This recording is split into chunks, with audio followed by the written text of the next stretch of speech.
Based on your request, I have crafted the first part of a story outline in simple English. This part introduces the main characters and the moment their worlds are about to collide. To make the story feel real and grounded, it draws inspiration from actual events where talented individuals facing homelessness had their lives changed, such as pianists Donald Gould and Ryan Arcand. The biting winter air in the city was a living thing. It crept through worn-out jackets and bit at any exposed skin. For one boy, huddled in the doorway of a closed shop, the cold was a constant enemy. He pulled his thin coat tighter, trying to trap what little warmth his body had left. His name was Leo, and at 16 he had learned that the city was both his home and his prison. His world was the pavement, the underpass, and the hidden corners where people like him tried to become invisible. His fingers, numb and stiff, flexed unconsciously. In his mind, he wasn't feeling the cold stone of the doorstep. He was feeling the smooth, cool ivory of piano keys. Music was a ghost that lived inside him, a memory from another life. His mother, before she got sick, had been a piano teacher. Their small apartment was always filled with sound, scales, classical sonatas, and her soft, encouraging voice. He could still hear her saying, "The music is in you, my love. It will always be your shelter."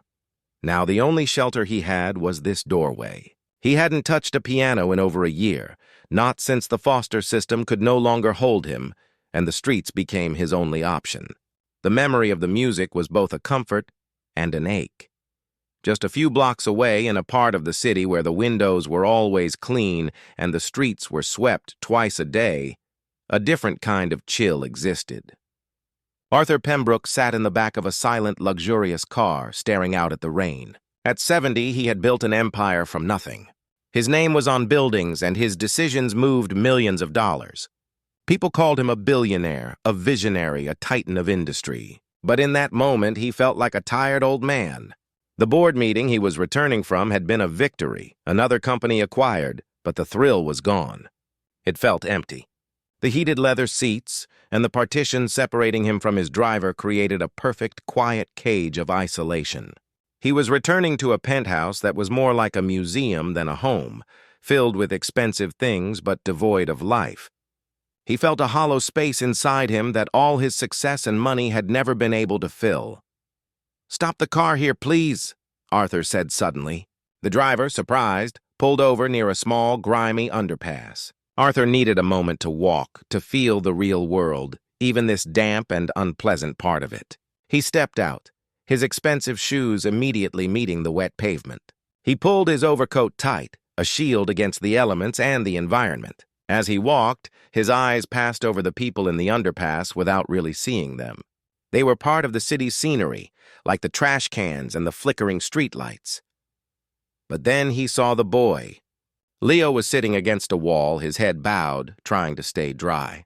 Next to him, looking almost comically out of place, was a public piano. The city had installed it years ago in a burst of civic optimism. It was now weathered and worn, its bright paint chipped and faded. Arthur slowed his pace. An idea, condescending and impulsive, formed in his mind. He saw a solution to his own boredom and what he assumed was the boy's problem, a simple lack of money. He walked over. He didn't see a person with a history and a soul. He saw a project. He pulled a crisp $100 bill from his money clip. He held it out, not with kindness, but with the air of someone starting a transaction. "Go on," Arthur said, his voice not unkind, but dripping with the confidence of someone used to being obeyed. He gestured with the money towards the piano. "Play something, homeless boy. Earn it." The words hung in the damp air. Leo looked up. The words homeless boy stung, but he was used to it.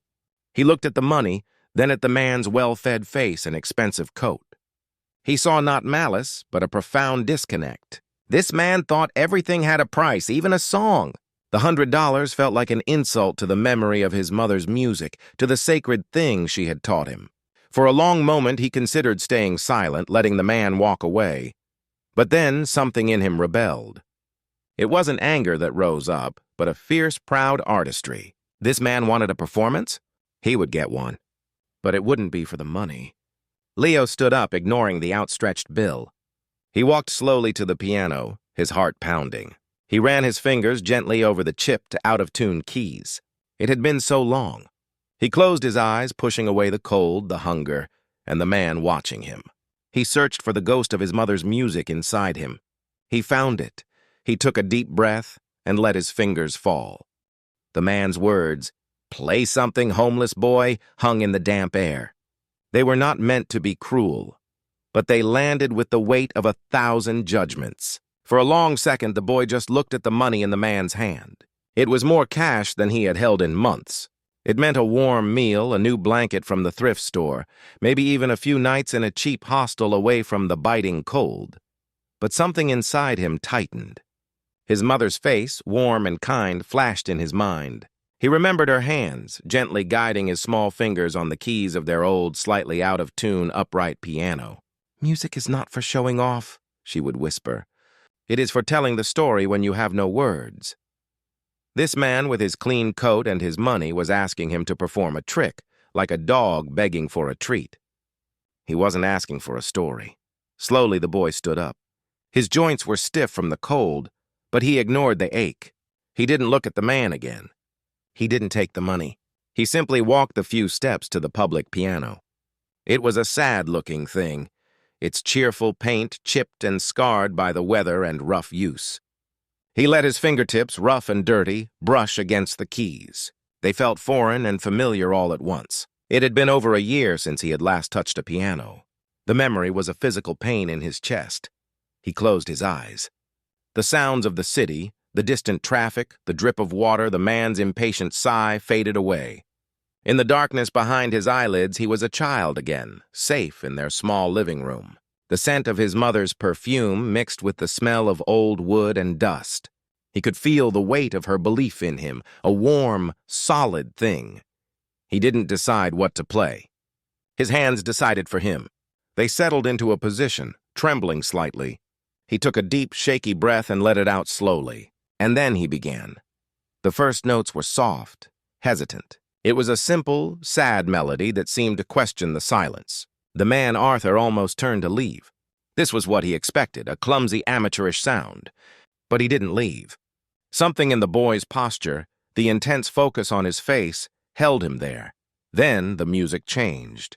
The simple melody blossomed into something powerful and complex.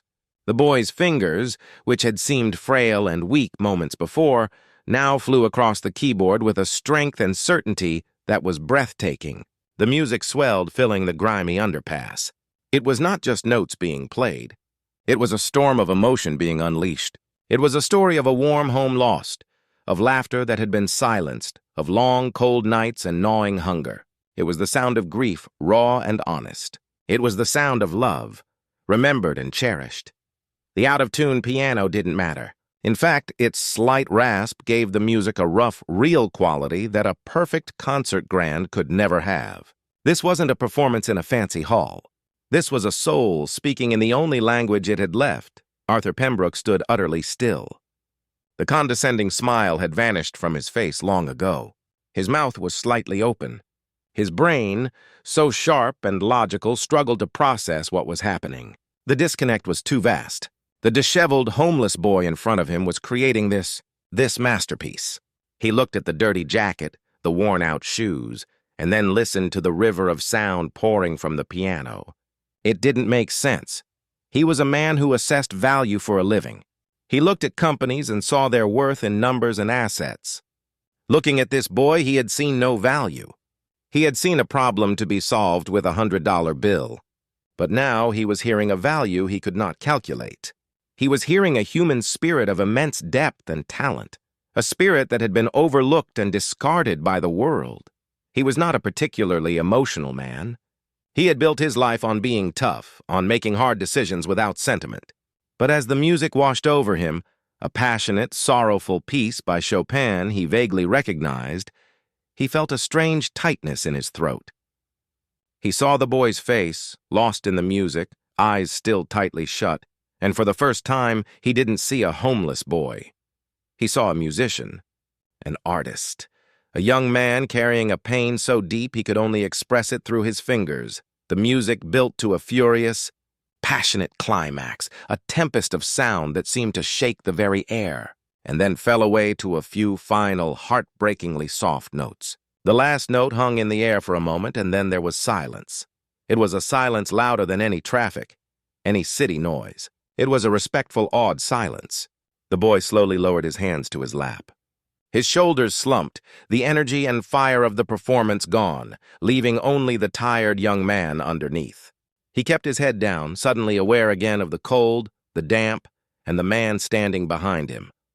Arthur realized he had been holding his breath.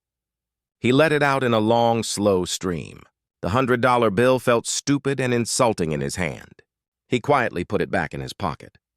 He took a step closer, his expensive shoes making no sound on the wet pavement. The boy flinched slightly, expecting a comment, a joke, maybe even a demand for change, since the performance wasn't what the man wanted. But the man's voice, when he finally spoke, was quiet. It was completely different from the commanding tone he had used before. It was filled with something new, something like reverence, and a great deal of shame. "That was," Arthur began, his voice rough. He cleared his throat. I've paid a lot of money to hear famous pianists in concert halls. I have never heard anything like that." The boy didn't look up. Arthur tried again, his words careful. "What is your name?" There was a long pause. The boy seemed to be deciding whether to answer. The wall he had built around himself was high and thick. But the man's tone had genuinely changed. He finally spoke, his voice barely a whisper. "Leo." "Leo," Arthur repeated, as if testing the weight of the name. He looked from Leo back to the piano, and then at the world around them. The grim underpass, the dripping water, the distant, uncaring city. He saw the whole scene differently now. He saw a masterpiece painted on a torn canvas. And for the first time in a very long time, Arthur Pembroke, the billionaire, had no idea what to do next. He only knew that the world had just shifted on its axis, and nothing looked the same. The silence after the last note was a heavy, living thing. It was not an empty silence, but a full one, packed with the ghost of the music and the shock of the moment. The boy, Leo, kept his head down, his shoulders slumped.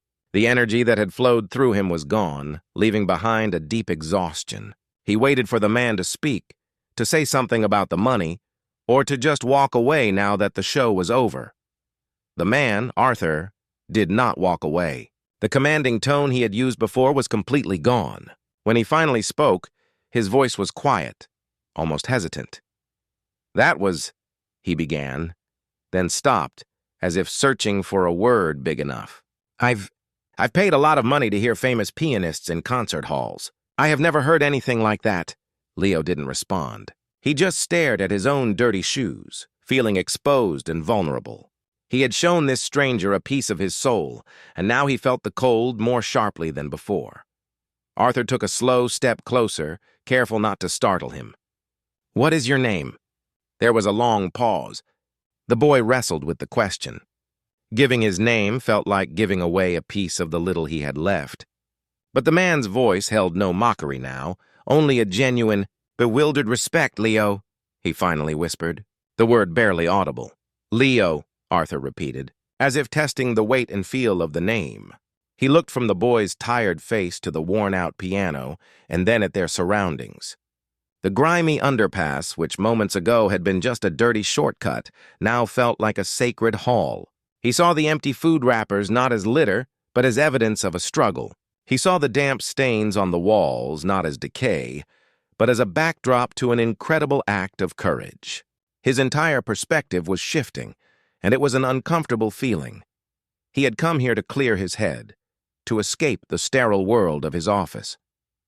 He had not expected to be confronted with something so raw and real. He looked at his own hands, soft and manicured, and then at Leo's, which were chapped and rough, yet capable of such beauty. The contrast was staggering. "Where did you learn to play like that?" Arthur asked, his voice still soft.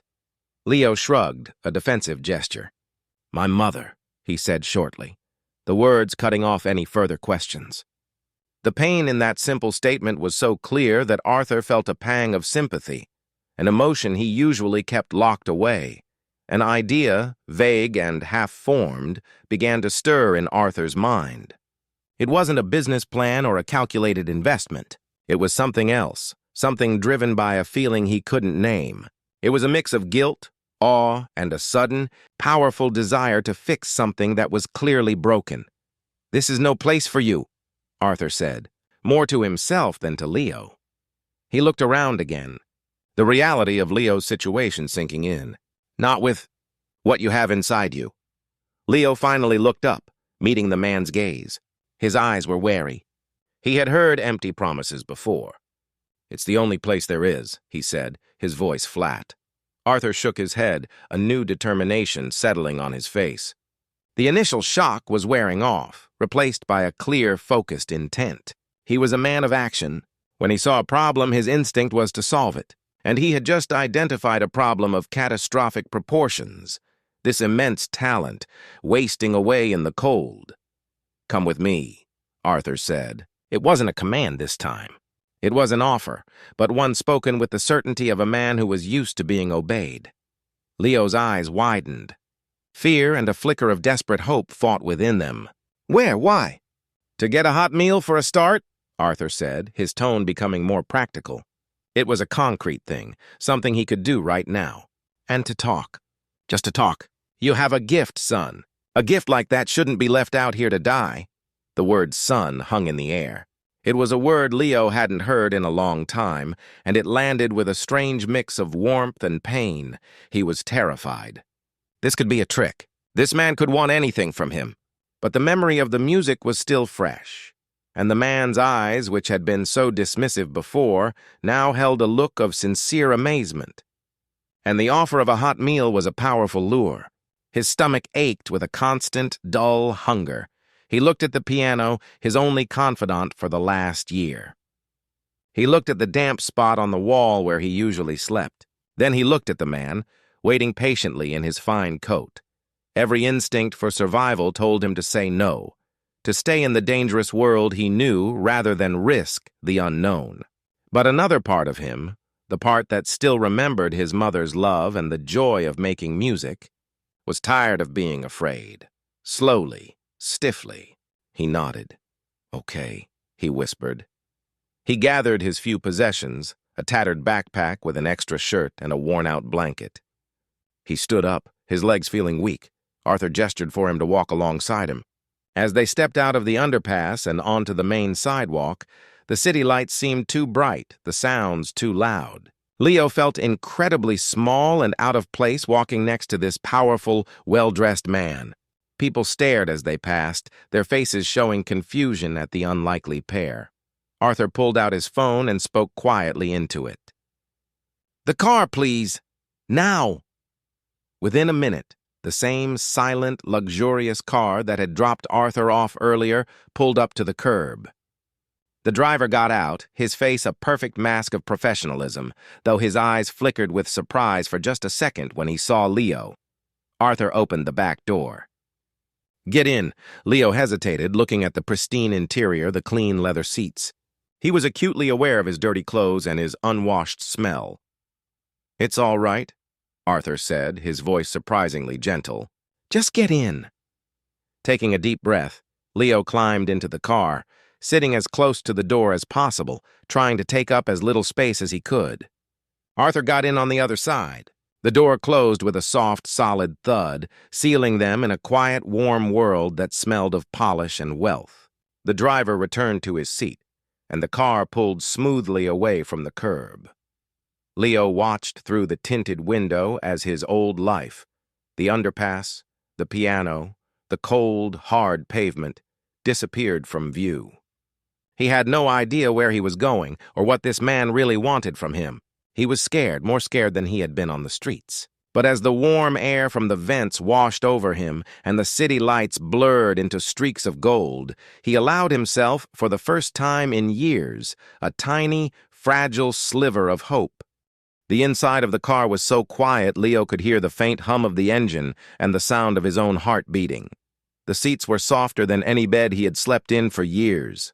He sat perfectly still, afraid to touch anything, his tattered backpack held tightly on his lap like a shield. He watched the city slide by through the tinted window. The familiar streets looked different from this side of the glass, softer, slower, and far away. The man, Arthur, was quiet too. He seemed to understand that Leo needed a moment. He didn't ask more questions. He just stared out his own window, a deep frown on his face. He was thinking, his mind racing through 100 different thoughts at once. He had acted on impulse, something he almost never did in business. Now, he had to figure out what to do next. After about 10 minutes, the car pulled up in front of a quiet, elegant restaurant. It wasn't the kind of loud, bright place Leo was used to seeing. It had a simple, dark wooden door and soft light glowing from inside. "Let's get some food," Arthur said, his tone practical. It was easier to focus on a simple task than on the huge, complicated situation. Leo followed him out of the car, his legs feeling wobbly. As they walked towards the door, a man in a suit stepped out, a polite smile on his face that immediately froze when he saw Leo. Leo saw the man's eyes quickly look him up and down, taking in the dirty jacket, the worn-out jeans, the general look of someone who had been living on the streets. "I'm sorry, sir," the host said, his voice low and apologetic, but firm. He directed his words only to Arthur. "Our dress code requires." Arthur stopped him with a look. It wasn't an angry look. It was a calm, steady gaze that carried immense weight. He didn't raise his voice. He simply said, "He is with me. We would like a table in the corner, please." That was all it took. The host's attitude changed instantly. He nodded, the fear of losing a wealthy, powerful customer greater than any rule. "Of course, sir. Right this way." They were led to a secluded table. Leo felt every eye in the room on him. The clinking of silverware seemed to grow quieter as they passed. He kept his head down, his face burning with shame. He sat on the edge of the plush chair, feeling like an imposter. A waiter brought menus, his face a careful mask of neutrality. Arthur ordered for both of them, choosing simple, hearty food, a steak, mashed potatoes, hot soup. When the food arrived, the smell was almost overwhelming. Leo's stomach growled loudly. He looked at the plate in front of him. The food was arranged like a piece of art. He hadn't seen a plate of food like this since his mother was alive. For a few minutes, there was no sound but the clink of a knife and fork. Leo ate slowly at first, then with a hunger he couldn't control. It was the first proper hot meal he had eaten in what felt like a lifetime. As he ate, some of the tension began to leave his body. Arthur watched him, not with pity, but with a growing understanding. This wasn't just a homeless boy. This was a hungry child. The reality of Leo's basic needs, food, warmth, safety, became crystal clear. When the plates were cleared away, Arthur leaned forward slightly, his hands folded on the table. "Tell me about the music, Leo," he said. It was the gentlest he had spoken all evening. "The piece you played? What was it?" Leo looked up, surprised by the question. No one had ever asked him about the music itself. "It's Chopin," Leo said, his voice a little stronger now. "Ballade number 1. Arthur nodded slowly. It was. Full of feeling. I could hear that. A long silence stretched between them. The simple act of sharing a meal had broken down a wall. Leo, feeling a little braver, asked a question of his own. "Why did you bring me here?" Arthur sighed, looking down at his own clean, well-manicured hands. He was silent for a long time, choosing his words carefully. "Today," he began, "I was in a meeting. We were talking about millions of dollars. I made a decision that will make a lot of people very rich." He looked up, meeting Leo's gaze. And it meant nothing. It was just numbers on a screen. I walked away feeling empty. Then I heard you play. He paused, struggling to explain something he himself didn't fully understand.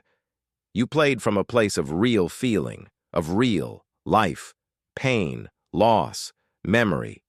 It was the most honest thing I've heard in years. In my world, we don't have that. We have presentations and profits. We have things, but we don't have that. He gestured vaguely, trying to point to the music that was no longer there. I brought you here because I couldn't just walk away. I couldn't hear what I heard and then just go back to my empty apartment. It would have felt wrong. Leo listened, his food forgotten. He saw the tiredness in the man's eyes. He saw that the fancy coat and the expensive car didn't make him happy. For the first time, Leo didn't see a billionaire. He saw just a man. A lonely, tired old man who was, in his own way, just as lost as Leo was. The waiter brought the check. Arthur signed it without even looking at the price. "Come on," he said, standing up. "Let's go." They walked back to the car. The night air felt different now, less cold. When they got in, Arthur gave the driver an address that wasn't his penthouse. It was a modest, clean hotel a few blocks away. The car stopped. Arthur handed Leo a key card from his coat pocket. He had called ahead. "There's a room for you here for the next 3 nights," Arthur said. "Room 214. It's paid for. There's a shower, a bed, and a television. Get some sleep. A real sleep." Leo took the key card, his hand trembling. A room. His own room. The concept was so huge he couldn't fully grasp it. "Tomorrow," Arthur said, "we will talk again. We will figure out what comes next. But for tonight, just be safe. Just be warm." He wasn't making grand promises. He was just offering the next step. And for Leo, that was enough. Leo got out of the car and watched it drive away. He stood on the sidewalk, holding the key card that felt like a ticket to another planet. He walked into the hotel lobby, half expecting to be thrown out, but the woman at the desk just smiled and said, "Good evening, sir. The elevators are to your right." When he opened the door to room 214, the wave of warm, clean air that hit him was almost dizzying. He stood in the doorway for a full minute, just looking. A real bed with a soft white comforter, a clean bathroom, a quiet peace. He closed the door, locking out the world he knew. He wasn't saved. His problems weren't solved.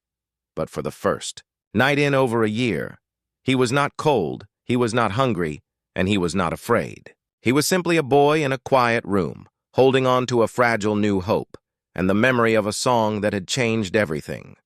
The door to the hotel room clicked shut, and the world outside ceased to exist. Leo stood with his back against the door, just breathing. The silence was the first thing he noticed. It wasn't the tense silence of the streets where every sound could be a threat. This was a deep, warm, safe silence. He let his ragged backpack slide to the floor. The carpet beneath his worn-out shoes was soft and clean. He took a tentative step forward, then another, as if he were walking in a museum and not a room he was allowed to be in. His eyes went to the bed. It was huge, with a thick white comforter and pillows that looked like clouds. He reached out a hand and touched the comforter. It was softer than anything he could remember. He sat down on the edge, and the mattress gave way with a gentle sigh. He kicked off his shoes, a wave of shame washing over him as he saw the dirt they left on the clean floor. He lay back, his body sinking into the mattress. He stared at the plain white ceiling, and for a long time, he did nothing at all. He just felt the simple, incredible fact of being safe. After a while, he pushed himself up and walked into the bathroom. It was blindingly white. He looked at himself in the large mirror. A stranger stared back, a thin face smudged with dirt, hair matted and wild.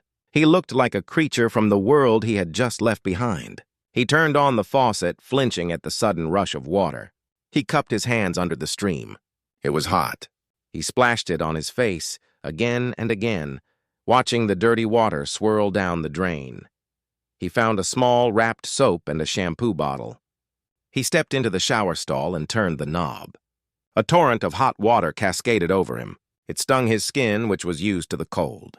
He stood there for what felt like an hour, just letting the heat soak into his bones, washing away the grime and the cold of 1,000 nights. The steam filled the room, and for the first time in years, he felt truly clean. Wrapped in a soft white towel, he walked back into the room. He saw the remote for the television. He picked it up, a little afraid of it, and pressed a button. The screen flickered to life, showing a news program. The sound was so clear. He muted it and just watched the pictures move. People talking about a world that felt 1,000,000 miles away. He climbed into the bed, the sheets cool and smooth against his skin.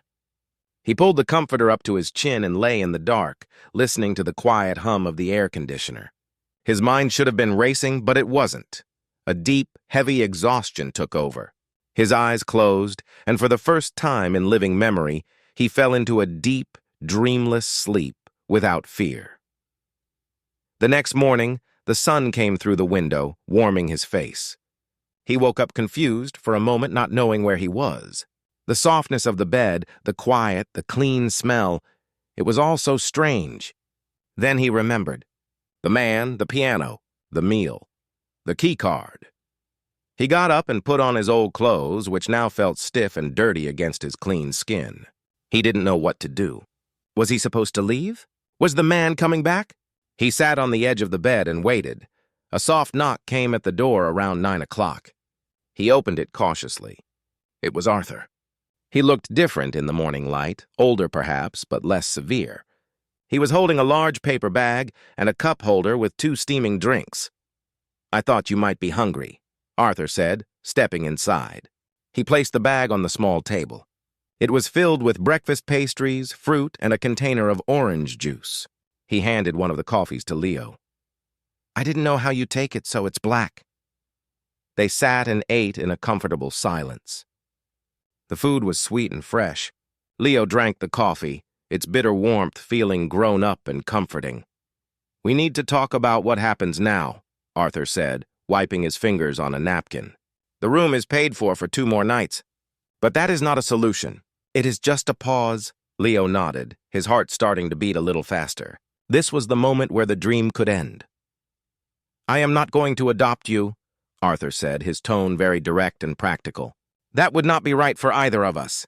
And I am not just going to give you a pile of money. That would disappear quickly, and it would not help you in the long run." Leo looked down at his hands. He had expected this. It was what always happened.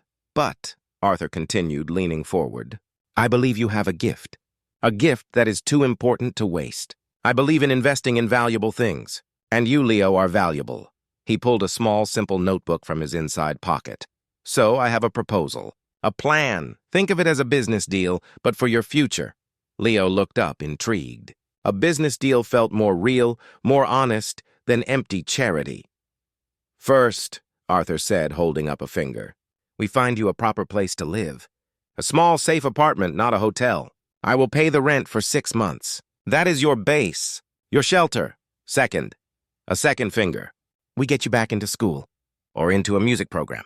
We find a teacher, a real one, who can help you with your piano. This is the most important part. We build your talent. Third, a third finger. I will provide a small weekly allowance for food and essentials. Enough to live simply. No more, no less." He paused, letting Leo take it all in. Then he looked at him very seriously. "And in return," Arthur said, "you will do 2 things. You will work hard, at your schoolwork and at your music. You will not waste this chance. And in 1 year, you will give a small private concert. For me, that will be your payment. That will be how you show me that my investment was a good one." Leo was stunned. It was so clear, so structured. It wasn't a handout. It was a ladder being offered, and he was being asked to climb it. He was being treated not as a victim, but as a person with potential. For the first time, someone was not looking at what he lacked, but at what he could become. Tears welled in his eyes, but he quickly wiped them away. He looked at the man. This stranger who had heard his music and had seen something more. "Okay," Leo said, his voice firm and clear. "It's a deal." A faint smile touched Arthur's lips. He reached out his hand.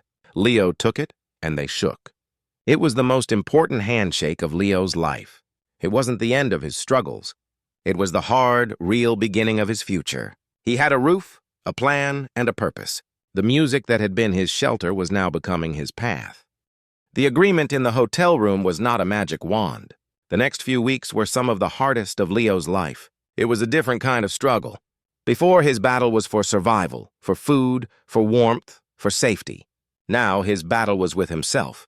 He had to learn how to live in the world again. Arthur was true to his word. He found a small, clean studio apartment for Leo. It was simple, with a bed, a small kitchen, and a bathroom. On the first night, Leo lay on the floor because the bed felt too strange. Old habits were difficult to break. The silence was still too loud. He missed the sounds of the city at night, as uncomfortable as they were. They had been his lullaby. Arthur also found a piano teacher. Her name was Irene, and she was an older woman with kind eyes and a no-nonsense attitude. The first time Leo sat at the beautiful in-tune piano in her studio, his fingers felt clumsy and stupid. He played the Chopin ballade, the same one from the underpass, but it felt weak and shaky. He was trying too hard. Irene listened patiently. When he finished, she was quiet for a moment. "You play with a great deal of pain," she said softly. "And that is a powerful thing. But music is not only pain. It is also joy. It is strength. It is peace. Right now, your music is a cry for help. We must teach it to become a song of hope." Her words struck him. She saw right through him. The music had been his only way to scream. Now he had to learn how to use it to speak, to dream.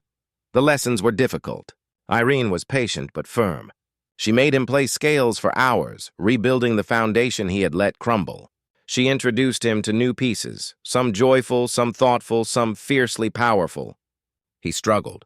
There were days he wanted to quit, to run back to the simple, desperate freedom of the streets. The discipline was a cage he wasn't used to.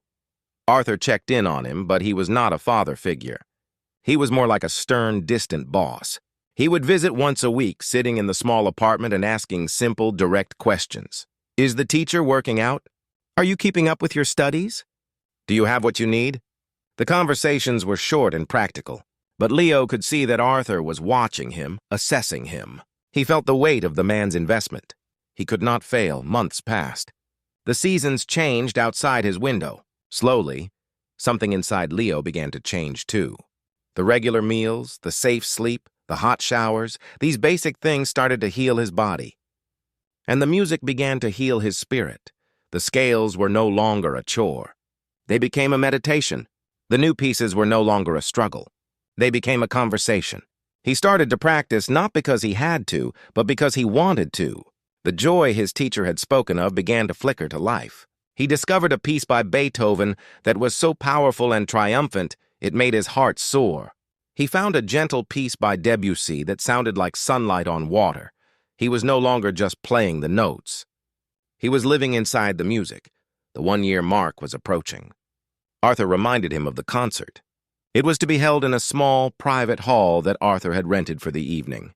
The audience would be just a handful of people: Arthur, Irene, the teacher, and a few of her most trusted colleagues.